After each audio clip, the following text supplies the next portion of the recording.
Ok. J'ai l'impression qu'on est en ligne.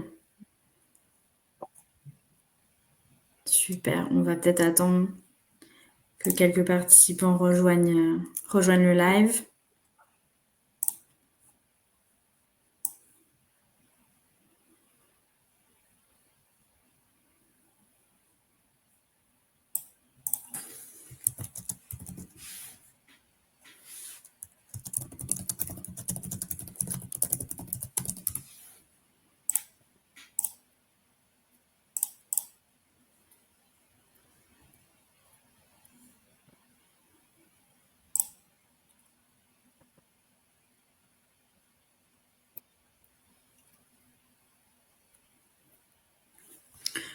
Ok.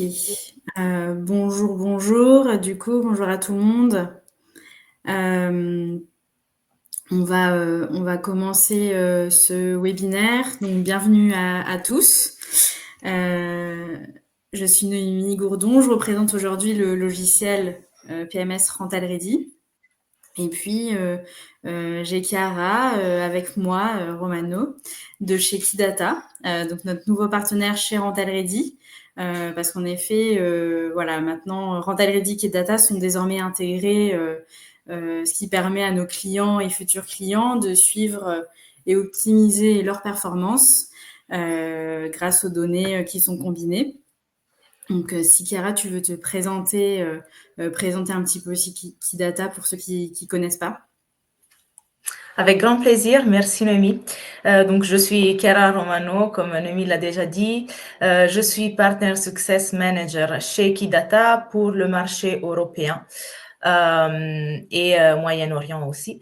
Effectivement, Kidata est une plateforme qui vous permet de vraiment regarder votre performance et de vous comparer aussi avec le marché. Donc vraiment pour comprendre quelle est la meilleure stratégie pour vos prix. Mais on regardera ça dans quelques minutes. Ok, super. De mon côté, donc je suis gestionnaire de compte depuis 3 ans maintenant chez Rental Ready. Donc ça fait 7 ans que je suis dans la location courte durée, mais voilà, 3 ans chez Rental Ready. J'accompagne donc tous nos clients dans leur utilisation quotidienne de Rental Ready. Puis j'interviens aussi sur des sujets un peu plus techniques du produit et notamment voilà les intégrations avec nos partenaires, comme Kidata aujourd'hui. Donc aujourd'hui dans ce webinaire, on va voir un petit peu les indicateurs de performance que vous allez pouvoir suivre en tant que gestionnaire de propriété dans la location courte durée. On va voir également un petit peu un aperçu du marché français aujourd'hui avec pas mal de chiffres donnés par Chiara, et puis elle vous présentera aussi du coup le tableau de bord Kidata. Voilà, et on terminera sur des fonctionnalités Rental Ready qui sont complémentaires à ces données que vous aurez via Kidata pour optimiser la qualité de vos annonces et de vos propriétés. Et puis, voilà, au fur et à mesure de nos échanges, n'hésitez pas à poser toutes vos questions. Voilà, on y répondra peut-être pas en temps réel, mais à la fin, on gardera un petit moment pour y répondre, voilà, pour répondre à toutes vos questions. Écoute, Chiara, je te laisse la main sur Kidata et nous présenter tout ça. Merci beaucoup.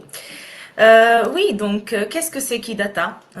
Donc Kidata, c'est vraiment un outil de business intelligence et d'analyse comparative qui a été créé par des property managers pour des property managers. Les fondateurs de Kidata, effectivement, avaient une conciergerie dans la location saisonnière en Floride. Et ils se posaient des questions sur comment ils pouvaient prendre des décisions sur les prix ou sur les stratégies futures en se basant justement sur des données réelles. Et donc, c'est là qu'ils ont construit la plateforme. Et ensuite, ils ont pensé que ces données auraient beaucoup plus de valeur si elles auraient pu être partagées avec les autres acteurs de la location saisonnière dans leur marché.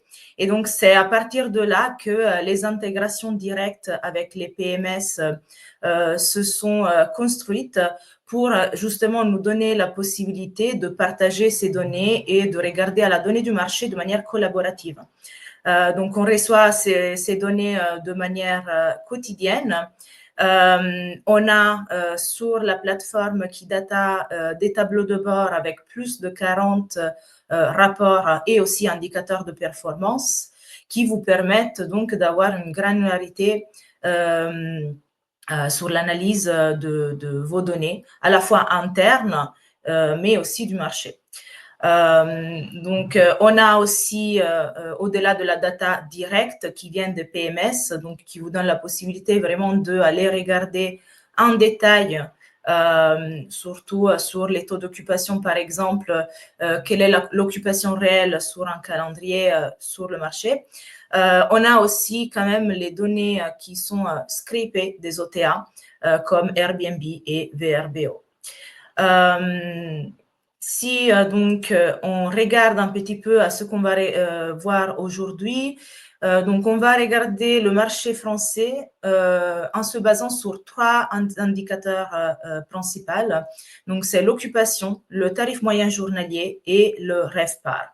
Ces trois indicateurs, c'est vraiment les indicateurs de base pour pouvoir comprendre quelle est la performance à la fois interne et du marché. Ensuite, on regardera un petit peu aux tendances voyageurs sur les canaux de distribution et on regardera, comme Noémie nous l'a dit, le tableau de bord en direct. Donc, si on regarde le premier KPI, le premier indicateur, c'est l'occupation payée par le guest. Donc, l'occupation en général, vous savez très bien qu'est-ce que c'est, le taux d'occupation. Chez Kidata, on a un taux d'occupation dédié qui s'appelle taux d'occupation payé ajusté. C'est un taux d'occupation qui prend en compte uniquement les nuitées du guest, en excluant donc les nuits bloquées sur le calendrier ou les nuits propriétaires. Ce KPI, du coup, nous donne la possibilité de nous concentrer vraiment sur tout ce qui nous apporte du revenu. Donc, vous avez la formule ici. Donc, pour obtenir cet indicateur, on divise les nuits vendues par les nuits totales disponibles en enlevant, bien sûr, les nuits bloquées et les nuits propriétaires. Et si on regarde du coup au marché français et on regarde aussi à la donnée historique, on peut voir que l'occupation payée a évolué pendant les différentes années. Sur 2022 et 2023, on a quand même une tendance linéaire, mais en 2024, on a une forte baisse, surtout dans le trimestre 2 et 3. On peut voir ici donc le pic d'été en août a une forte baisse par rapport à 2023 si on regarde à 2024. Si donc on décortique cette donnée en regardant chaque marché, on peut voir que la tendance est vraiment en négatif pour l'année 2024 sur l'ensemble des marchés français. La raison de cette baisse est je pense que vous l'avez déjà entendu, l'effet JO. Tout le monde a vu les JO comme une opportunité et donc l'offre a augmenté sur le marché de manière exponentielle, ce qui a donc affecté l'occupation, vu que la demande n'a pas été à la hauteur de l'offre. Et ensuite, ici, on regarde plutôt au futur en se comparant avec le passé. Donc, vous voyez donc la ligne bleue qui représente l'année 2025 et la ligne rouge qui représente l'année 2024, comme la situation était aujourd'hui, il y a un an. Donc, on compare vraiment des périodes comparables.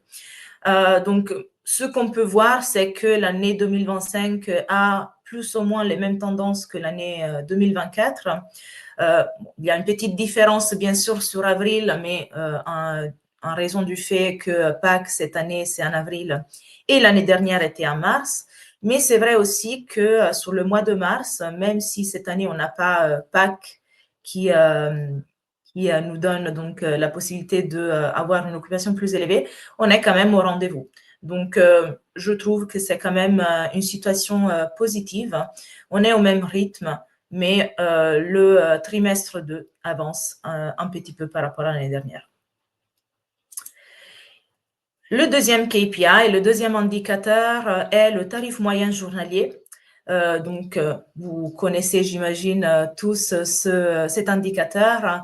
Il est donné par le total des loyers perçus divisé par le nombre total des nuitées des guests. Et donc, si on regarde au passé, en France, on peut voir que 2023 se termine un petit peu en hausse par rapport à 2022, mais 2024, bon, c'est très proche quand même de 2023, mais il y a une légère baisse. Le tarif moyen journalier est donc sur l'année 2024 en général inférieur, sauf pour les mois de janvier, août et décembre, où il était nettement plus élevé par rapport à 2023. Et un petit rappel, donc les réservations effectuées plus tôt dans l'année ont tendance à avoir un tarif moyen journalier plus élevé. Si on regarde par contre, donc ici on a une tendance qui est neutre, voire légèrement positive sur certains mois. Mais si on regarde à la donnée décortiquée par marché, on peut voir que en vrai, la tendance dans certains marchés est plutôt positive. Ce qui nous tire vers le bas, c'est plutôt la tendance sur le marché de Paris, qui est en forte baisse. Encore une fois, l'effet JO. Qui est dû, bien sûr, encore une fois, à une offre grandissante. Mais très positivement surprise par la performance de l'Aquitaine et la Basse-Normandie, où on a une forte croissance sur le tarif de plus 14%. Et si on regarde donc à la tendance future, on peut voir que si on compare donc toujours la ligne rouge avec la ligne bleue qui représente donc le rouge 2024 comme était la situation aujourd'hui il y a un an et 2025 aujourd'hui, on peut voir qu'on a une belle augmentation comparée à 2024. Les tarifs sont nettement plus élevés. On peut voir qu'en mars, on a maintenu ce pic malgré le fait qu'il n'y a pas Pâques cette année. Donc, la tendance est très, très positive pour 2025. Et pour conclure, le dernier, mais pas le moins important, au contraire, c'est le RevPAR. Le RevPAR est donc en anglais Revenue per Available Room, donc par chambre disponible. C'est un indicateur qui vient plutôt de l'hôtellerie. Dans la location saisonnière, on parle plutôt de nuitées disponibles.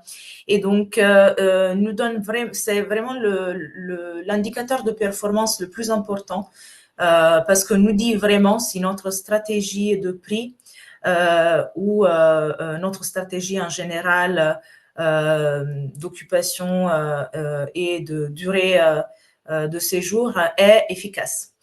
Donc, le RevPAR est donné par le total des loyers perçus divisé par les nuitées totales disponibles.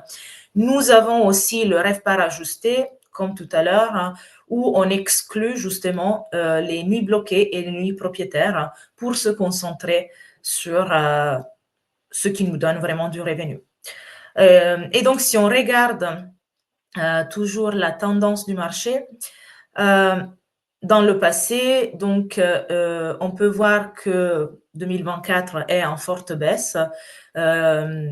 Les seules exceptions par rapport à 2023 sont en mars et en décembre. En mars, encore une fois, c'était la période de Pâques en 2024 et cette hausse dans le RevPAR est due à un taux d'occupation plus élevé. Et en décembre, par contre, on a eu une petite hausse par rapport à 2023 grâce aux tarifs plus élevés. Si on regarde au marché, on peut voir que le seul marché qui est en positif sur le RevPAR est le marché de la Basse-Normandie. Paris, bien sûr, encore une fois, c'est le marché avec la plus forte baisse. La raison, on l'a déjà expliqué, c'est toujours cet effet JO et cette baisse de performance à la fois dans les tarifs et dans l'occupation. Si on regarde au futur, par contre, on a une petite note positive grâce, bien sûr, à l'occupation qui est presque neutre et au prix qui augmente énormément par rapport à 2024, on a un RevPAR qui est très positif sur l'année 2025 jusqu'à maintenant. Donc, on a quand même une belle performance pour l'avenir. Et donc, dernier sujet, on regarde un petit peu aux tendances voyageurs et on regarde aux canaux de distribution. Ça, c'est une autre manière d'approcher aussi la data, pas seulement en fonction du revenu, mais aussi en fonction de donc la durée moyenne de séjour et la fenêtre moyenne de réservation. Donc, dans la première image ici, on regarde au tarif moyen journalier et on peut voir que le tarif moyen journalier le plus élevé est quand même, vient quand même de la plateforme VRBO. Les durées de séjour et les fenêtres de réservation les plus longues sont également celles qui viennent de VRBO et aussi de la source des réservations en direct. Donc, c'est très important de comprendre quel canal de distribution quel canal de distribution est le plus efficace en termes de revenus aussi. Donc, comme on a dit, les réservations avec une fenêtre de réservation plus longue ont tendance à avoir des revenus plus importants. Donc, c'est intéressant de voir quel canal de distribution pousser dans notre stratégie future. Et donc, je partage très rapidement mon écran pour vous montrer un petit peu comment Kidata pourrait vous aider dans votre analyse des données.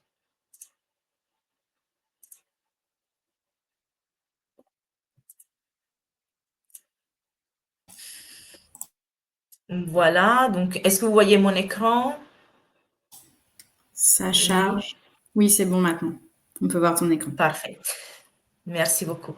Voilà, donc ça c'est la plateforme, la toute nouvelle plateforme de Kidata. Vous avez donc, comme vous voyez, plusieurs rapports. Vous avez aussi des tableaux de bord personnalisables.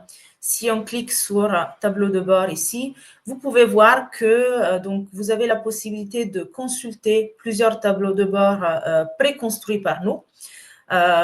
Donc, on a un tableau de bord qui s'appelle Company Overview, qui est vraiment une vue générique de tout ce qui se passe dans votre conciergerie, mais qui vous donne aussi la possibilité de très rapidement comprendre comment le marché performe.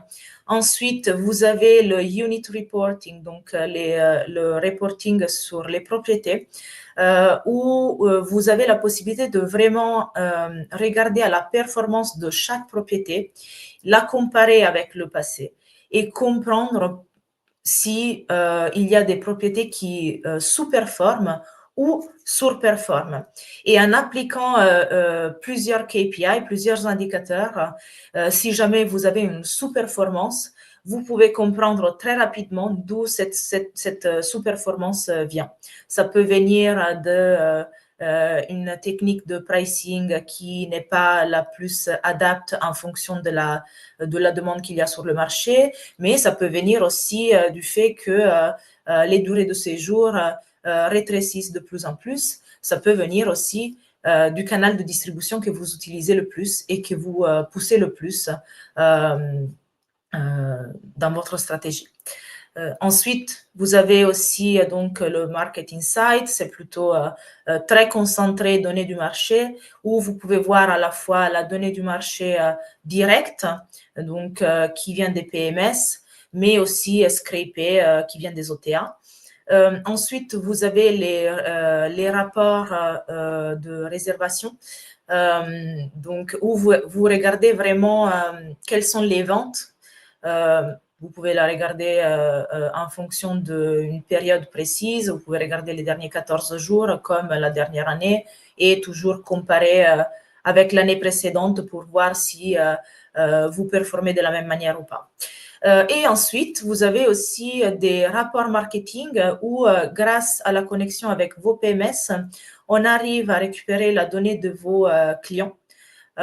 Et on arrive donc à catégoriser chaque client par provenance. Donc ici, vous pouvez vraiment voir d'où viennent vos clients, lesquels sont les plus performants, donc quel client, quelle nationalité vous donne le plus de revenus, par exemple, et aussi quel est le marché principal pour vous, sur lequel peut-être vous pouvez concentrer des campagnes marketing dans le futur. Ensuite, on a un outil qui vous permet de communiquer avec vos propriétaires. Ça, c'est un peu la nouvelle tendance, je trouve. Il y a tellement d'offres sur le marché qu'on a besoin de se différencier par rapport aux autres conciergeries. Ben, la communication avec vos propriétaires est un des éléments qui vous différencie. Ici, vous avez vraiment la possibilité de sélectionner les propriétés en fonction du propriétaire et donc montrer quelques données de performance, aussi contextualiser par rapport aux données de marché, si vous le souhaitez, hein, vous n'êtes pas obligé, et partager tout ça de manière automatique par email ou exporter donc le tableau de bord en PDF et envoyer ce PDF à vos propriétaires pour avoir une communication transparente. Et ensuite, voilà, vous avez aussi un tableau de bord plutôt concentré sur le revenue management qui résume un petit peu tous les rapports que vous pouvez voir dans les autres tableaux de bord. Je vous montre très rapidement donc à quoi ça ressemble un tableau de bord. Vous voyez donc que vous avez la possibilité de personnaliser les filtres de date un peu comme vous les souhaitez. Vous avez la possibilité de regarder à différents indicateurs. Si vous cliquez sur un des rapports, vous avez accès à l'entièreté des indicateurs. Comme vous pouvez voir, il y en a beaucoup. Et donc, vous pouvez vraiment personnaliser votre expérience chez Kidata. Vous avez des scorecards, on appelle ça comme ça chez Kidata, qui vous donnent très rapidement un aperçu sur la situation année sur année. Mais vous avez aussi des graphiques qui vous permettent donc de regarder votre performance mois par mois, jour par jour, semaine par semaine, en fonction des filtres que vous appliquez sur votre tableau de bord. Et donc, chaque rapport peut avoir son indicateur. On peut en sélectionner plusieurs pour superposer aussi plusieurs données. Par exemple, si on veut comparer l'occupation avec le total des propriétés, par exemple, pour vraiment comprendre combien de propriétés on a en ce moment et l'évolution pendant les mois. Voilà, vous pouvez superposer les données comme vous le souhaitez. Et donc, vous avez aussi, si on descend, l'aperçu sur le marché, où vous avez la possibilité donc de regarder à votre donnée à vous et la comparer avec le marché. Si on exclut la donnée 2024 et on regarde uniquement à 2025, on peut voir que si on regarde à notre performance à nous, on a par exemple surperformé par rapport au marché en janvier. Donc, très rapidement, vous pouvez comprendre où vous vous positionnez par rapport au marché en fonction des indicateurs que vous souhaitez analyser. Donc, merci beaucoup pour m'avoir écouté. Je passe la parole à Noémie pour la présentation de Rental Ready et des nouveautés chez Rental Ready. Merci Chiara, c'était super intéressant et on voit vraiment que les chiffres, c'est super important au final si on veut vraiment performer et trouver des axes d'amélioration sur ses points faibles, etc. C'est notamment du coup la complémentarité qu'on a avec Rental Ready, c'est que voilà, Kidata va vraiment se baser sur les chiffres et puis Rental Ready va aussi fournir des fonctionnalités un peu complémentaires qui vont vous aider à améliorer aussi la qualité des propriétés gérées via Rental Ready. En premier lieu, on a notamment l'audit de propriété. Donc l'audit de propriété, il est destiné à identifier les points forts et les points faibles des propriétés. Et comme ça, on va pouvoir cibler les axes d'amélioration pour augmenter la qualité des propriétés et puis surtout aussi des annonces qui sont diffusées sur les plateformes. Donc comment ça fonctionne En fait, grâce à l'intelligence artificielle, l'audit de propriété va analyser tous les commentaires voyageurs, donc tous les commentaires qui sont laissés par les voyageurs sur les plateformes de réservation, qui sont ensuite importés dans Rental Ready. Et donc, grâce à cette analyse, on va avoir un résumé des commentaires voyageurs avec notamment les mentions récurrentes. Et donc, il va fournir des conseils personnalisés pour chaque propriété avec des points d'amélioration. Donc, ça permet d'avoir des données clés rapidement et puis pouvoir après être efficace sur les points à améliorer encore une fois. Le deuxième point, ce serait les outils opérationnels, donc au cœur même de la gestion de location courte durée. On a évidemment toute la partie opérationnelle et on sait que c'est la plus grosse tâche et que ça prend parfois beaucoup de temps. Donc dans Rental Ready, on a souhaité optimiser et automatiser beaucoup de points sur l'opérationnel. Donc, on va avoir plusieurs outils et je pense notamment, par exemple, à la checklist, comme vous pouvez le voir ici. Donc, la checklist, ça va vous permettre de créer des listes de tâches et d'étapes à effectuer par les agents pendant leur mission. Donc, vous allez pouvoir créer des modèles de checklist par type de mission, donc les missions check-in, les missions check-out, et puis aussi les missions de ménage. Et puis comme ça, après, toutes ces tâches, toutes ces étapes vont être assignées aux agents. Et puis, grâce à ces checklists, les agents vont pouvoir remplir en temps réel les étapes qu'ils ont effectuées, prendre des photos, des vidéos et les ajouter directement sur la checklist. Et puis, comme ça, en tant que gestionnaire de propriété, vous allez pouvoir suivre en temps réel le déroulé de la mission et puis effectuer du coup un contrôle en temps réel sans avoir forcément à aller sur le terrain parce qu'on sait que c'est ça qui prend le plus de temps aussi. Donc voilà, ça vous permet de créer des checklists sur mesure, d'avoir des photos avant-après chaque intervention, et puis un suivi en temps réel, donc ce qui reste encore un point clé pour être efficace et pour augmenter la qualité et puis performer. Notamment pendant ce déroulé de mission et notamment sur les checklists, les agents ils vont pouvoir ajouter des incidents, par exemple, signaler des problèmes qui se passent dans les propriétés. Et puis si ça arrive, donc si un agent reporte un incident pendant ses missions, il est possible dans Rental Ready de suivre la résolution de ces incidents et de gérer en fait toute la maintenance des propriétés. Donc, l'outil dédié à la maintenance de Rental Ready, il s'appelle Home Ready. Et donc, on va pouvoir résoudre efficacement les problèmes qui surviennent dans les propriétés, que ce soit, par exemple, comme j'ai dit juste avant, signalé par les agents lorsqu'ils font leur mission et puis depuis la checklist, mais aussi de toute autre provenance. Ce qui est intéressant avec Home Ready, c'est qu'on peut créer un ticket, donc un ticket de problème depuis un peu partout dans Rental Ready. Donc les checklists si je rabâche un petit peu la chose, mais aussi depuis par exemple la boîte de réception unifiée, si le voyageur il signale un problème dans la propriété, on peut automatiquement créer un ticket qui se pré-remplit avec les informations déjà données. Donc on ajoute beaucoup d'automatismes pour voilà, vraiment aller au cœur du problème et gagner en efficacité et puis ben, voilà, performer, améliorer les propriétés et les problèmes. Donc voilà, Home Ready, pardon, c'est vraiment un centre de contrôle parce que du coup, tout est centralisé. Vous gardez aussi un historique de tous les incidents et les problèmes que vous gérez dans les propriétés. Et puis, ce qui peut être intéressant aussi, et d'ailleurs, tu l'as dit, Chiara, notamment sur le dashboard, ce qui est important aussi, c'est la notification aux propriétaires, les prévenir aussi de ce qui se passe dans les propriétés. Et puis, bah, grâce à HomeReady, on a l'automatisation d'envoyer une notification aux propriétaires dès qu'il y a un ticket qui est ouvert.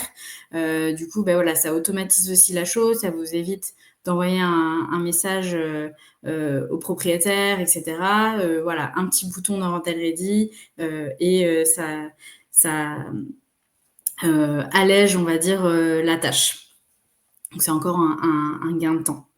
La dernière fonctionnalité que je voulais aujourd'hui présenter, voilà, pour vraiment complémenter encore une fois les données qu'on va avoir dans le Key Data, on va avoir ce qui s'appelle le PMS Dashboard. Donc c'est un tableau de bord d'analyse concrètement. Et puis on va avoir des analyses autres que des analyses financières, etc., que Key Data peut vous fournir. On va pouvoir visualiser des données claires sur les performances des propriétés et puis surtout des annonces, notamment aussi les commentaires des voyageurs qui laissent sur la plateforme. Donc vous pouvez aussi comparer les mois, les années, mais aussi les propriétés. Et vous allez pouvoir voir en fait des données notamment qui sont liées à Airbnb. Voilà, on a collaboré avec Airbnb pour établir un tableau de bord qui intègre notamment, comme vous pouvez le voir ici, les negative tags d'Airbnb. Donc, ça va vous aider à analyser en détail en fait les performances en fonction des critères d'évaluation d'Airbnb. Donc c'est vraiment une donnée non négligeable aussi qu'on peut utiliser pour performer, puis se démarquer aussi surtout et se différencier des autres conciergeries, des autres propriétés qui sont sur le secteur, parce que aujourd'hui c'est aussi important de se démarquer. Tu as notamment aussi parlé, Chiara, des données en fonction des plateformes de réservation. Donc Rental Ready aujourd'hui est connecté avec Airbnb, Booking, Vrbo, et on est aussi connecté avec le site du gestionnaire de propriété, ou alors on a aussi un outil de génération de sites en direct. Donc vraiment, l'idée de ce partenariat, c'est vraiment d'intégrer toutes nos données ensemble et voilà, pouvoir donner toutes les clés possibles à nos clients communs. Voilà, pour performer, pour se différencier sur le marché aujourd'hui, voilà, où on sait qu'il y a beaucoup de conciergeries, qu'il y a beaucoup de voyageurs, que voilà, c'est un marché qui est je trouve pas mon mot, mais voilà, qui est super intéressant et voilà. Je vois qu'on a quelques questions, on peut peut-être passer à la conclusion. Peut-être que tu voulais ajouter quelque chose, Chiara, mais sinon on peut passer un petit peu à la conclusion et après répondre aux questions. Je vois qu'Émilie a posé quelques questions. Oui, je pense on peut clairement passer aux questions, effectivement. Si tu avais quelque chose à rajouter, je sais pas. Bon, je voulais juste faire une petite Ah conclusion. oui. Voilà, bon, je l'ai déjà faite, mais voilà, en gros, c'était vraiment d'appuyer sur ce partenariat qui est super aujourd'hui et voilà, les données aujourd'hui, on a tellement de données qui sont possibles. C'est aussi important de se focaliser sur celles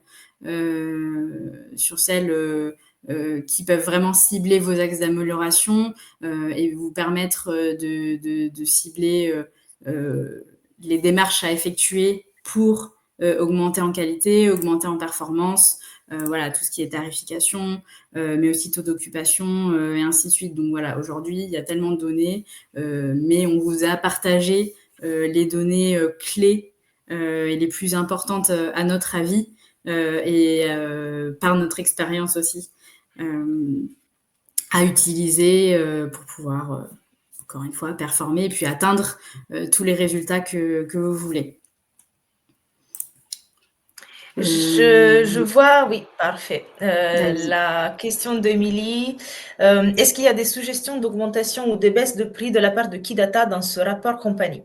Alors, si vous faites référence à des suggestions faites par l'IA, pas encore, mais vous avez accès à votre Partner Success Manager, que c'est moi. Donc, on pourra toujours se retrouver dans une call et discuter ensemble des données qu'on voit à l'écran.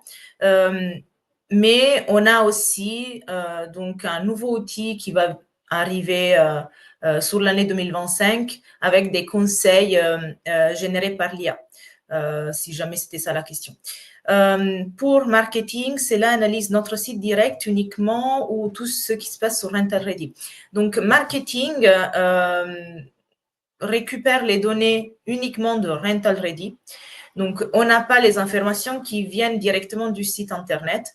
Par contre, on a un outil qui vous permet de faire ça, qui s'appelle Demand IQ. C'est un outil supplémentaire par rapport à l'accès à la plateforme. Si vous êtes intéressé, je pourrais clairement vous faire une démo et vous montrer à quoi ça ressemble. Mais là, vraiment, on traque toute l'activité qu'il y a sur votre site Internet et donc on analyse la donnée en fonction.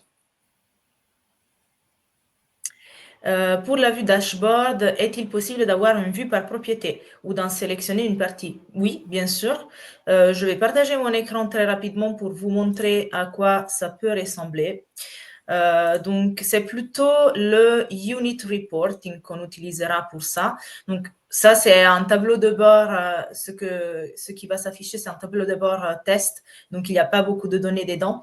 Mais comme vous pouvez voir, donc, on a la possibilité d'avoir le détail par propriété en appliquant un seul indicateur. Donc, on se concentre sur, par exemple, le prix moyen et on regarde l'évolution au fur et à mesure de l'année.